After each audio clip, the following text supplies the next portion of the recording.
Assalamualaikum warahmatullahi wabarakatuh. Selamat pagi, selamat siang, selamat malam. Bertemu kembali di video berikutnya, yaitu tentang momen inersia. Nah, jadi momen inersia adalah ukuran kesulitan untuk memutar suatu benda. Misalkan ada suatu benda atau roda ya, ini contohnya kayak roda, awalnya diam, mau kita putar gitu ya, mau kita putar, dan ternyata sulit untuk diputar, maka kita katakan momen inersia roda itu besar. Atau sebaliknya, ukuran kesulitan untuk menghentikan putaran suatu benda. Misalkan ini sudah ada benda yang berputar. Kalau susah atau sulit untuk kita hentikan putarannya, maka kita bilang momen inersianya itu besar.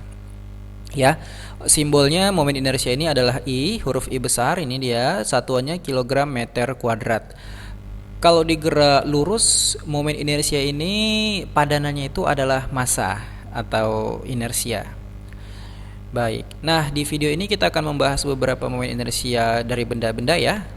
Yang pertama adalah momen inersia sebuah partikel yang mengelilingi suatu titik.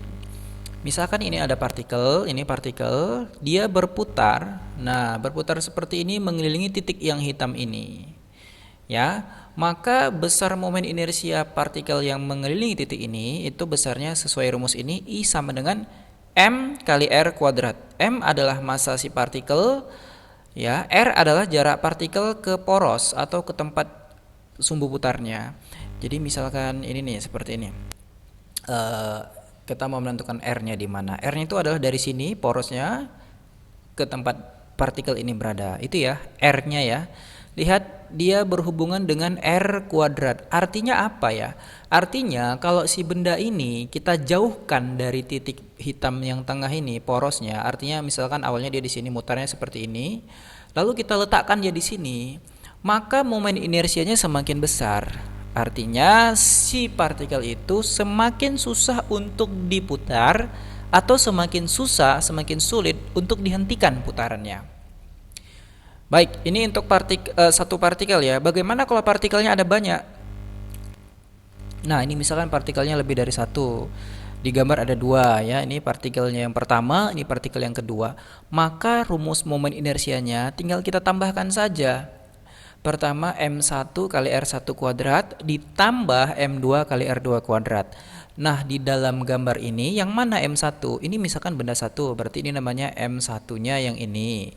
Yang mana R1-nya? R1-nya berarti jarak dari porosnya ini ke tempat benda satu berada. Nah, inilah dia R1-nya.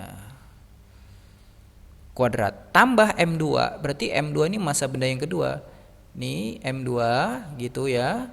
Dikali R2 kuadrat. R2 dari mana? Sama juga dari poros. Kita ukur ke tempat partikel kedua yang berada. Keduanya berada. Ini R2. Ya. Jadi M1 massa partikel 1, M2 massa partikel 2, R1 jarak partikel 1 ini ke tempat dia berputar, ke porosnya, dan R2 jarak dari partikel 2 ke tempat dia berputar atau porosnya. Oke, kita lihat kalau berputar dia seperti ini ya. Lanjut, sekarang adalah batang yang diputar dengan poros di tengah. Jadi ini ada batangnya batang homogen ya, artinya seragam mulai dari kiri sampai kanan, diputar dengan poros di tengah. Nanti dia berputarnya seperti ini. Berputarnya seperti ini. Artinya dia mengelilingi yang tengah ini ya.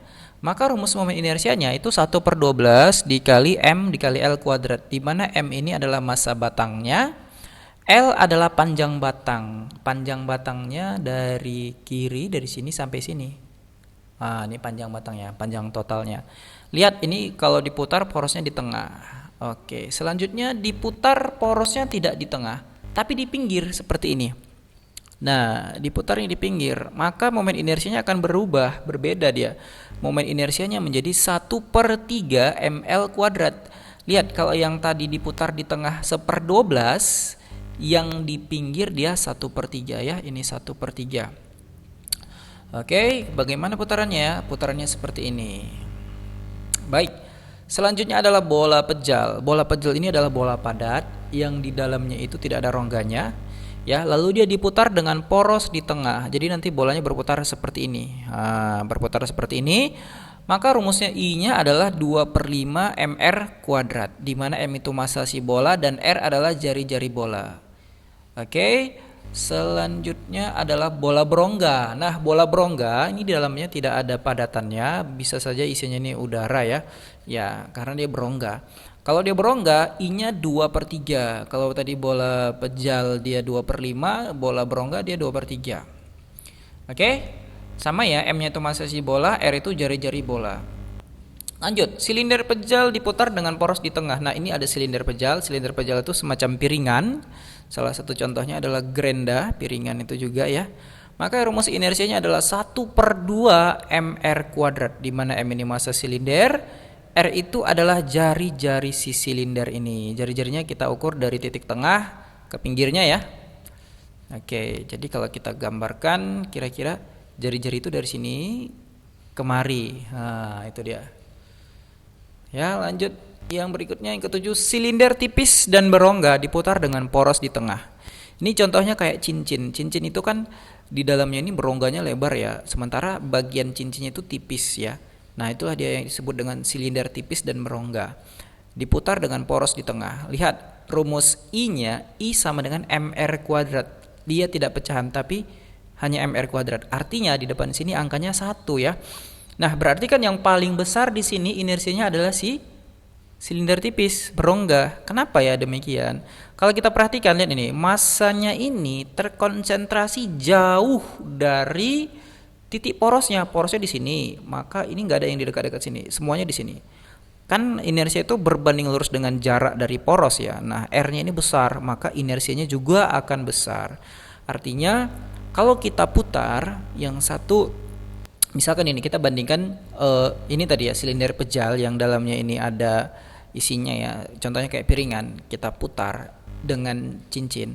Nanti itu yang lebih besar adalah inersia si cincin. Artinya dia akan lebih sulit untuk diputar si cincin ini daripada silinder pejal yang seperti ini, contohnya kayak mesin gerenda. Oke.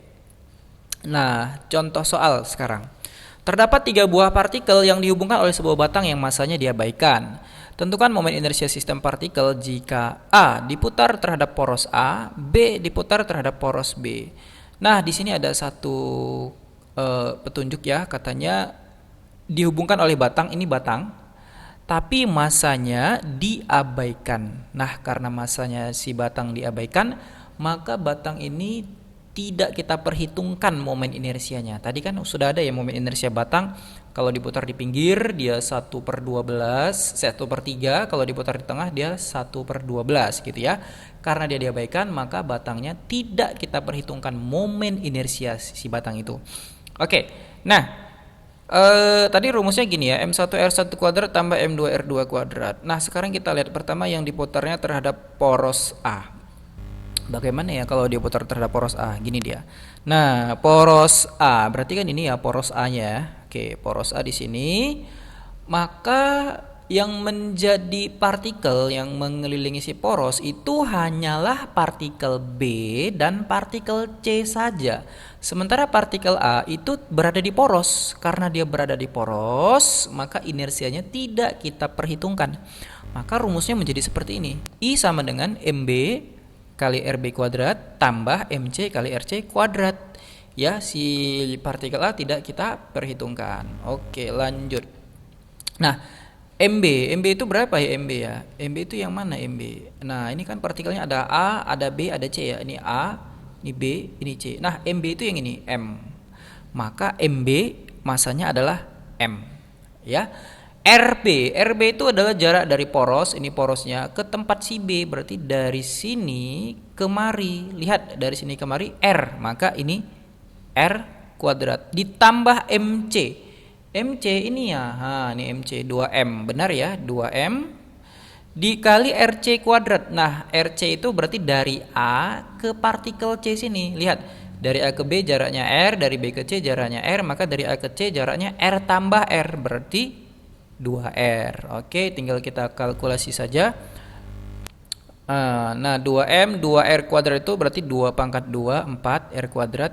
Ya, kita tambahkan 4 kali 2 jadi 8 ya. MR kuadrat tambah 8 MR kuadrat menjadi 9 mr kuadrat. Oke, baik. Sekarang yang porosnya di B ya. Nah, kalau porosnya di A tadi kan mutarnya di sini. Kalau porosnya di B berarti mutarnya sekarang di sini. Maka partikel-partikel yang berputar mengelilingi poros itu adalah partikel A dan partikel C, sehingga persamaannya jadi seperti ini. MA/RA kuadrat tambah MC/RC kuadrat. Partikel B tidak kita perhitungkan lagi momen inersianya, alias kita abaikan saja langsung si B karena dia berada di poros. Oke, kita lihat langsung kalkulasinya. Nah, MA kan langsung kelihatan ya dari gambar itu ya. Ini MA masanya ini, ini 2M, maka ini benar ya 2M ya. Lalu RA, kenapa RA-nya R? Karena porosnya di B. Nah, kan berarti RA itu adalah dari B, dari sini porosnya ke tempat A berada itu R, maka ini R. Oke. MC sama seperti tadi juga 2M. RC itu jarak dari poros dari B ke C yaitu R ya. Nah, maka ini benar. Kalau tadi RC-nya sama dengan 2 ya. Nah, di sini RC-nya sama dengan R. Nah, kenapa? Tergantung letak porosnya. Oke. Kita lanjutkan 2mr kuadrat tambah 2mr kuadrat menjadi 4mr kuadrat. Ya, oke, baiklah. Sampai di sini untuk pembahasan momen inersia. Assalamualaikum warahmatullahi wabarakatuh.